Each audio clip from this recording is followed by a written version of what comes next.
Hello guys, आज हम लोग electric charges and electric fields पर बेस्ड कुछ एमसीक्यूज करेंगे। ये पहला सवाल, इसमें कहा गया है कि एक ग्लास रॉड को जब हम सिल्क क्लॉथ से रब करते हैं तो glass rod gets positively charged.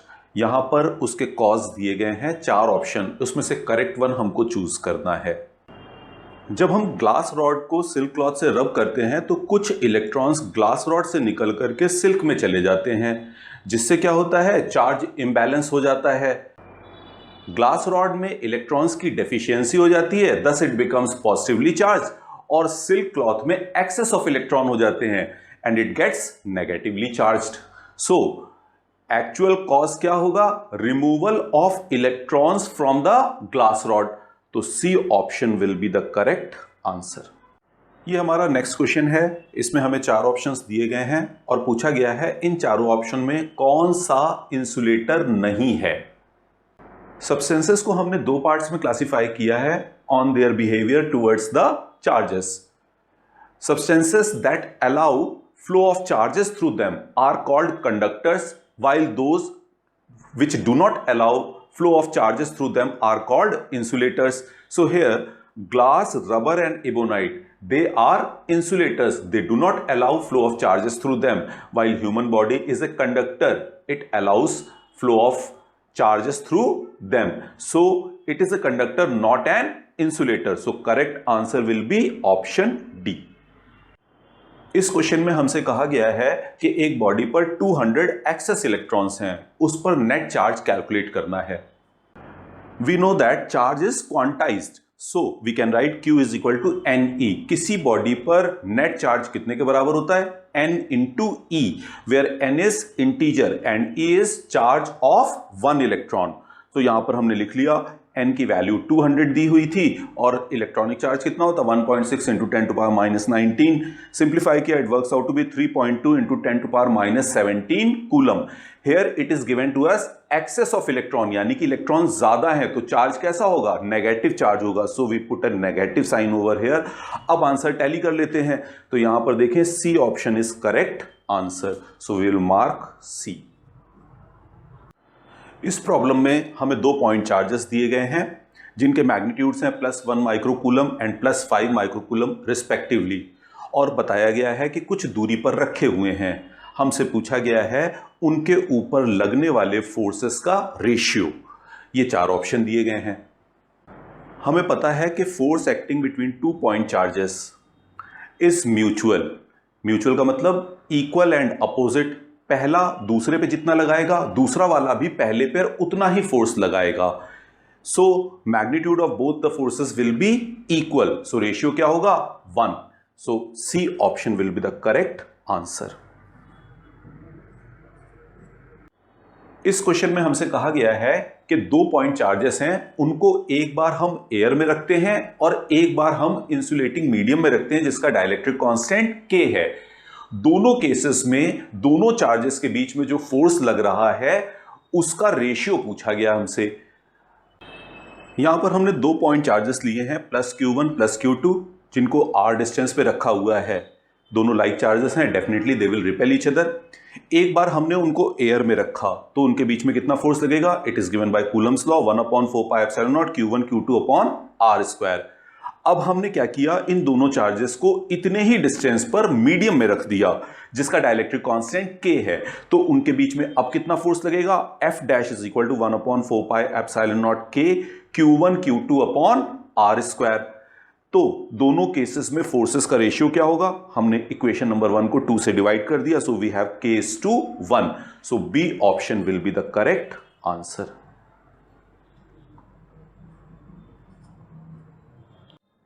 इस क्वेश्चन में हमें 4 ऑप्शंस दिए गए हैं और हमसे पूछा गया है कि आउट ऑफ दीज 4 ऑप्शंस कौन सी वैल्यू किसी इंसुलेटर के डाइलेक्ट्रिक कांस्टेंट के बराबर हो सकती है। The dielectric constant K of an insulator is given as K is greater than और equal to 1। By definition for vacuum K is equal to 1, और किसी भी इंसुलेटर का डाइलेक्ट्रिक कांस्टेंट हमेशा 1 से बड़ा होगा। इसका मतलब ये हुआ कि डाइलेक्ट्रिक कांस्टेंट K की वैल्यू 0 नहीं हो सकती, नेगेटिव नहीं हो सकती और लेस देन 1 भी नहीं हो सकती। तो यहां पर देखिए फर्स्ट ऑप्शन में दिया -1 नॉट पॉसिबल, 0 नॉट पॉसिबल और 0.5 it is also not possible, it is less than 1। So correct option will be D. Answer क्या होगा? डी। इस क्वेश्चन में हमें permittivity of free space epsilon nought की करेक्ट एसआई यूनिट आइडेंटिफाई करनी है। The force acting between 2 point charges is given by Coulomb's law, so it is given as F is equal to 1/4 pi epsilon nought Q1 Q2 upon R square. हमने cross multiply किया, epsilon nought को एक side पे कर लिया, so it works out to be this way. अब SI unit हमें calculate करनी है। 1/4 पाई डायमेंशनलेस, 1/f तो n की पावर -1 न्यूटन पावर -1 और यहां पर R स्क्वायर तो ऊपर गया m पावर -2 और ये कूलम स्क्वायर। अब यहां पर चारों ऑप्शन में हम लोग चेक कर लेंगे, तो ये देख लें यहां पर ये सी ऑप्शन करेक्ट आ रहा है, so C will be the correct answer. इस प्रॉब्लम में 3 पॉइंट चार्जेस हैं जो कि एक स्ट्रेट लाइन पे रखे हैं, जिनकी पोजीशंस हमें पता है। हमसे कहा गया है कैपिटल Q की वैल्यू कैलकुलेट करो if resultant force acting on small q is 0। Now as given in the problem, मैंने यहां पर इसको ड्रॉ कर लिया है तीनों पॉइंट चार्जेस को और उन्हीं पोजीशन पे रखा हुआ है जो प्रॉब्लम में दिया गया है। अब हम लोग कूलम्स लॉ की हेल्प से फोर्सेस कैलकुलेट करेंगे। सबसे पहले 4q और q के बीच का फोर्स कैलकुलेट करेंगे। सो देखें,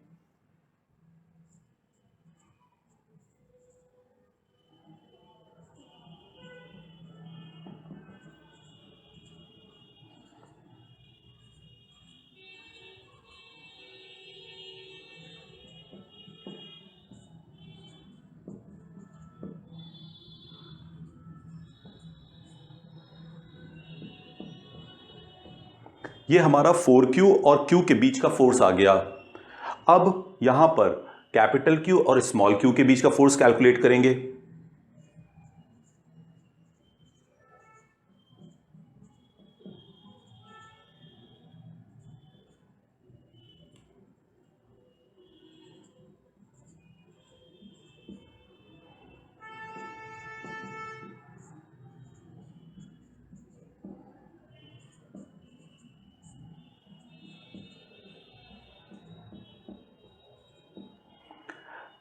सो रिजल्टेंट फोर्स कितना होगा स्मॉल q पर? It will be equal to sum of these two forces. तो हमने निकाला resultant force on small q।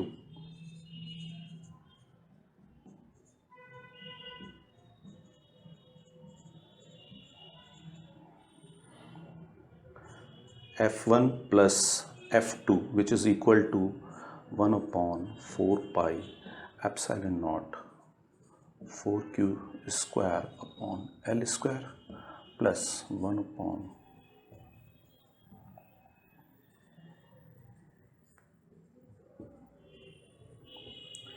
and as per problem resultant force on a small q is equal to 0.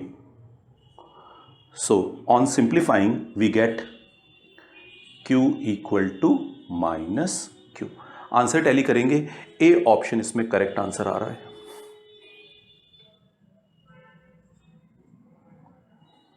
ये हमारी next problem है। इसमें दो identical pendulum लिए गए हैं, दोनों की लेंथ सेम है, दोनों के बॉब का मास सेम है और दोनों पर इक्वल पॉजिटिव चार्ज है। इनको एक कॉमन पॉइंट से किसी लिफ्ट में सस्पेंड किया गया है। At equilibrium the angle between the two threads is 30 degree.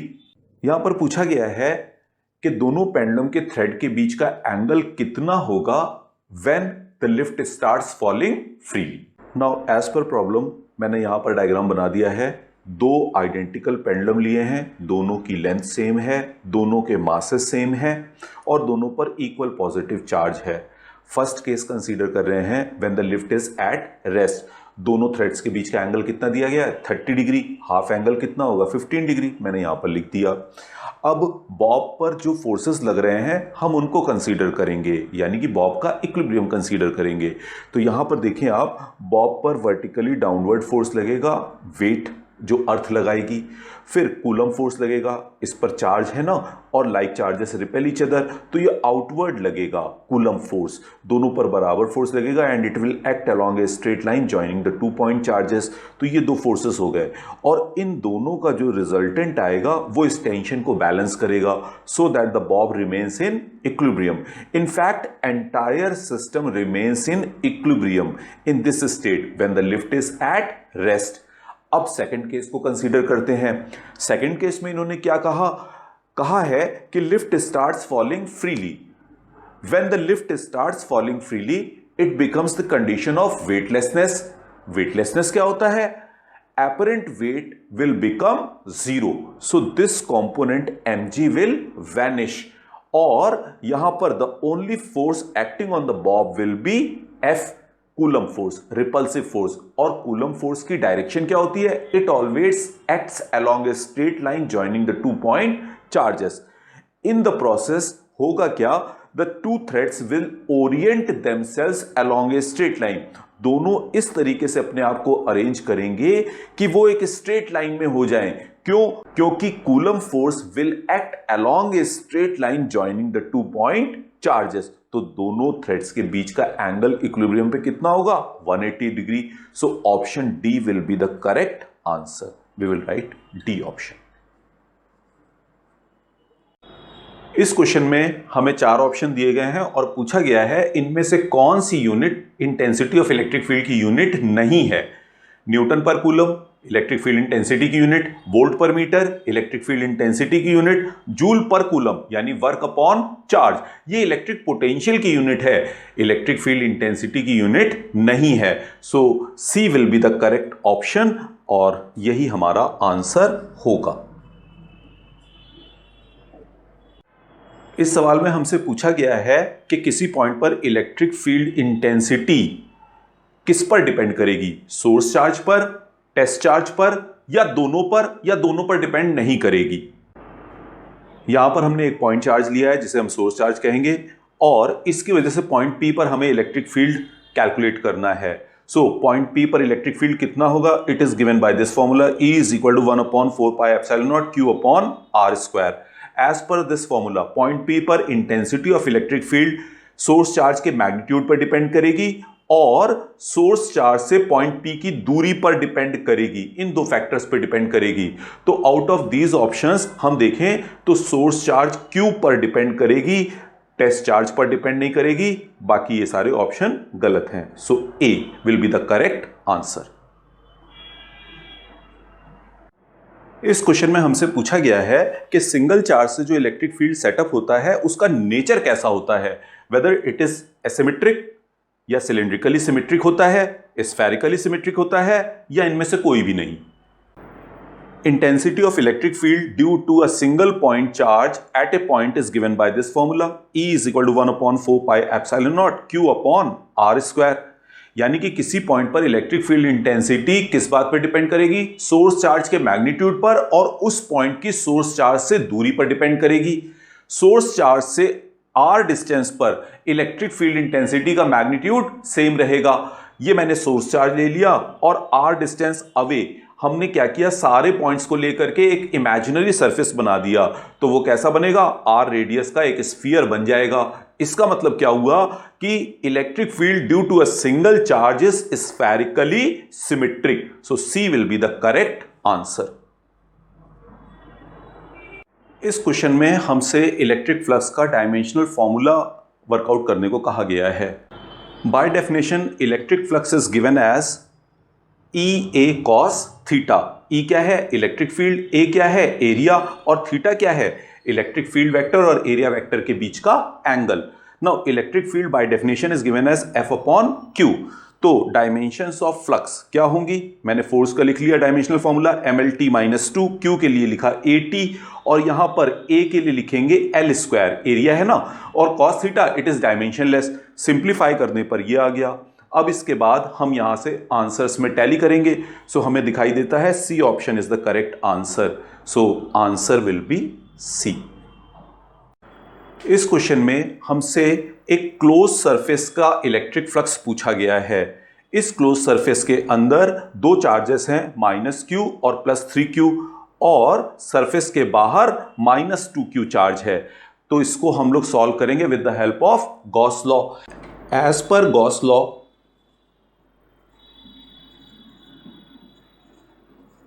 total flux of a closed surface phi is given as 1/epsilon naught times q net. q net क्या होता है? q net is total charge inside the closed surface.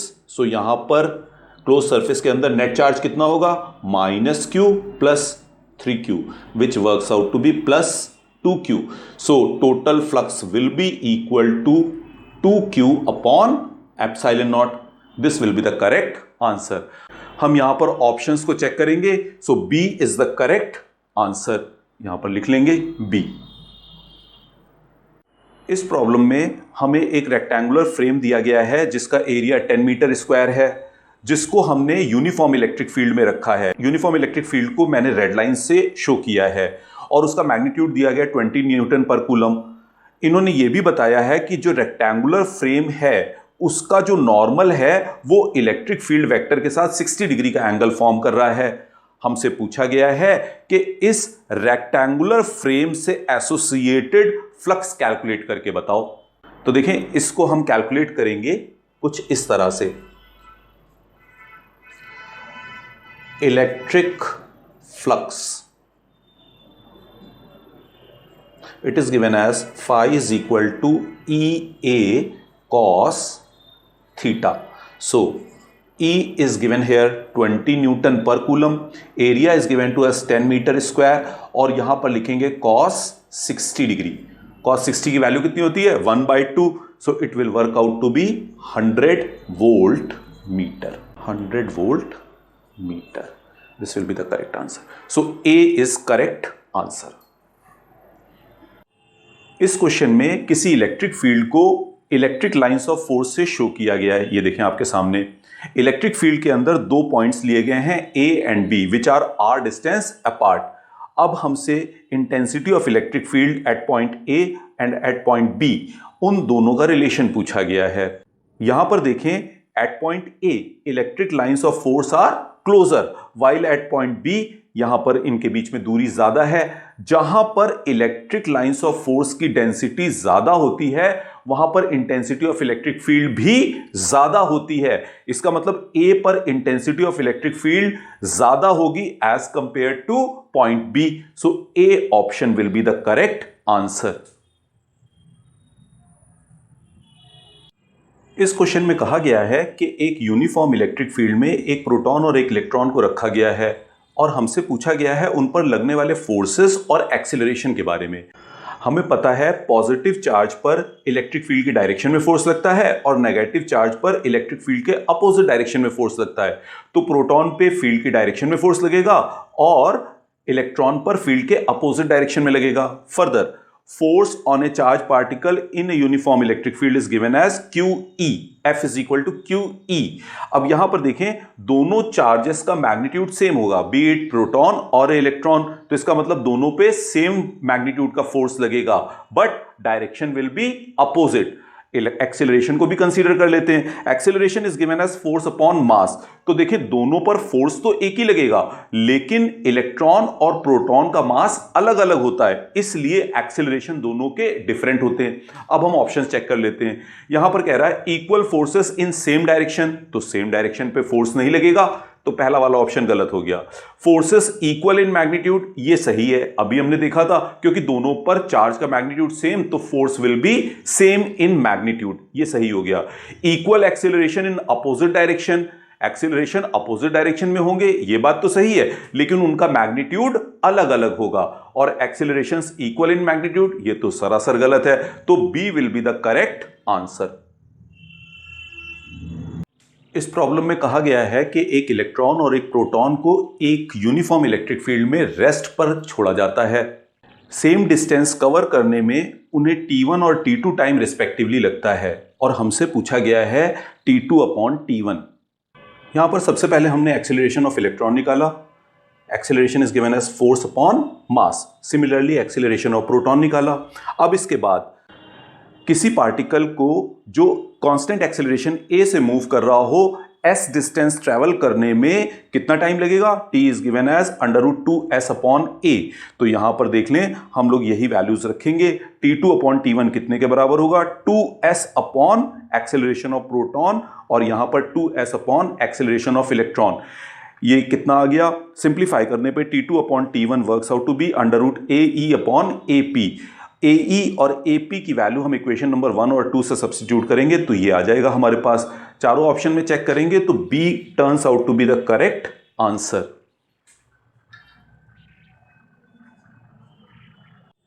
इस question में पूछा गया है whether electric dipole moment of an electric dipole is a scalar और a vector. साथ में इलेक्ट्रिक डाइपोल मोमेंट की डायरेक्शन भी पूछी गई है। Two equal and opposite charges kept a short distance apart are called an electric dipole, और इनकी कैरेक्टरिस्टिक प्रॉपर्टी होती है इलेक्ट्रिक डाइपोल मोमेंट।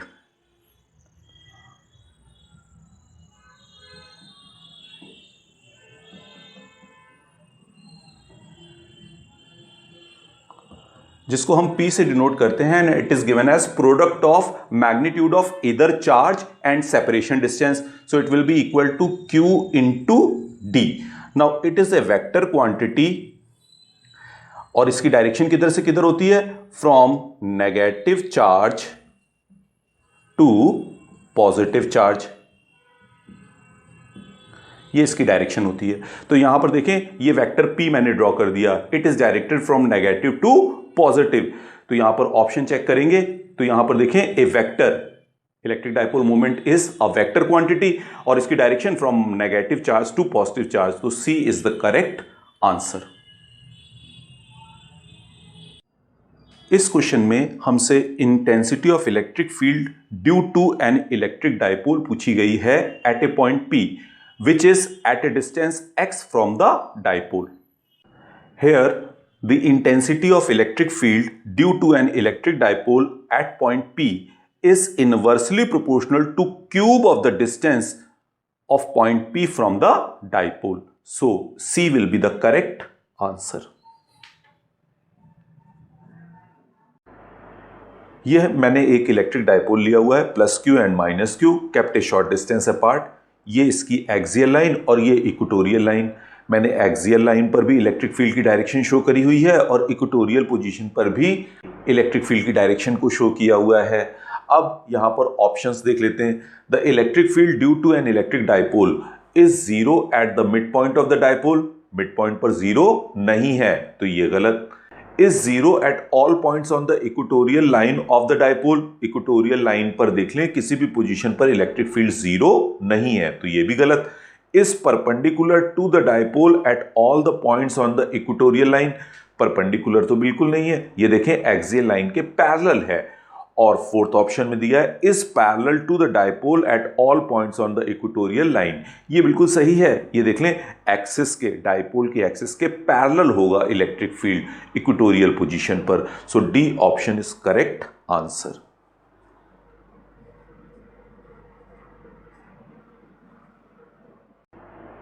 यहां पर मैंने एक इलेक्ट्रिक डाइपोल लिया है जिसे मैंने यूनिफॉर्म इलेक्ट्रिक फील्ड पे रखा हुआ है। अब यहां पर दोनों चार्जेस को इंडिपेंडेंटली हम लोग कंसीडर कर रहे हैं। दोनों चार्जेस के मैग्नीट्यूड सेम है, इस वजह से दोनों पर इक्वल फोर्स लगेगा। डायरेक्शन अपोजिट होगी क्योंकि पॉजिटिव चार्ज पे इलेक्ट्रिक फील्ड की डायरेक्शन में फोर्स लगेगा और नेगेटिव पर फील्ड के अपोजिट डायरेक्शन में। इक्वल एंड अपोजिट फोर्स इस सिस्टम पे लगेगा तो नेट फोर्स इसके ऊपर कितना होगा, F net will be equal to 0। लेकिन यहां पर नोटिस करें कि दोनों फोर्सेस का लाइन ऑफ एक्शन सेम नहीं है। They will form a couple जिसकी टेंडेंसी होगी इस डाइपोल को रोटेट करने की, तो इस पे नेट टॉर्क लगेगा जो इसकी टेंडेंसी इस डाइपोल को रोटेट करने की होगी। अब यहां पर ऑप्शंस देख लेते हैं। A dipole placed in a uniform electric field experiences only a net force, गलत है। F net will B 0। Only a torque, ये सही है। Both net force and torque, force नहीं लग रहा है सिर्फ टॉर्क लग रहा है तो ये भी गलत। नीदर फोर्स नॉर टॉर्क, ये तो सरासर गलत। इसका मतलब B option will be the correct answer. यहां पर मैंने एक इलेक्ट्रिक डाइपोल लिया है चार्जेस का magnitude plus Q minus Q और सेपरेशन डिस्टेंस डी। इसकी axis external uniform electric field के पैरेलल है। तो यहां पर हम लोग डाइपोल मोमेंट और इलेक्ट्रिक फील्ड दोनों को पैरेलल शो कर रहे हैं और यहां पर भी एक्सिस देख लें इलेक्ट्रिक फील्ड के पैरेलल है। सो पॉजिटिव चार्ज पे फोर्स लगेगा फील्ड की डायरेक्शन में और नेगेटिव पर लगेगा अपोजिट डायरेक्शन में। So dipole experiences equal and opposite force. So net force acting on the dipole will be zero. तो लिखेंगे F net is equal to zero. Further notice करें कि इस सिस्टम पर इक्वल एंड अपोजिट फोर्स लग रहे हैं and their line of action is also same. So net torque will be zero.